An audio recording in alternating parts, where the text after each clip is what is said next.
Hello বন্ধুরা, সবাই কেমন আছো? আসলে সব ভালো আছো, আমিও ভালো আছি। সকাল থেকে আজকে একটা ব্লগ বা ভিডিও কোনো কিছু করা হয়নি। অনেকে কমেন্ট দেখছি যে শোক হচ্ছে যে অনেক সকাল থেকে খোঁজখবর নেই।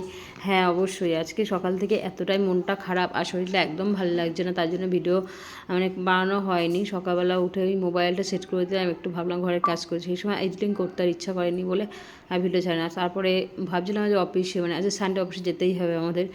আর এদিকে মামামের সকালে ড্রয়িং থাকে 10:30টার সময়। সানডেতেই ড্রয়িংটা রেখেছি, সানডেতে থাকে ঘুমাতে চাই বলে সানডেতে রেখেছি।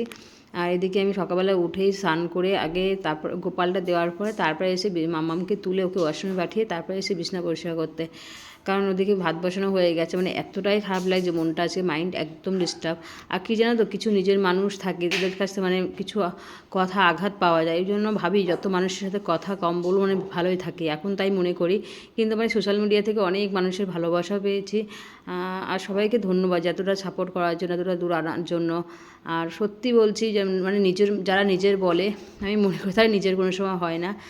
আর যারা আমার কেউ না, সোশ্যাল মিডিয়ায় যাদেরকে আমি চিনি না, যারা আমাকে চেনে ভালো মতো নিয়মিত ফলো করে, তাদেরকে অনেক সংখ্য ধন্যবাদ যে আমি একটা ভিডিও না করলেও ভিডিও খোঁজ নেয়। আর নিজের মানুষগুলো তো অন্যরকম হয়, ছেড়ে দাও ওইসব কথা। এখন মামামকে ভাত মেখে আমি খাওয়াচ্ছিলাম, কারণ ও খাবে সকালবেলা পান্তা ভাত আলু ভাজা। আলু ভাজাটা করাও হয়ে গেছে এর মধ্যে আমার।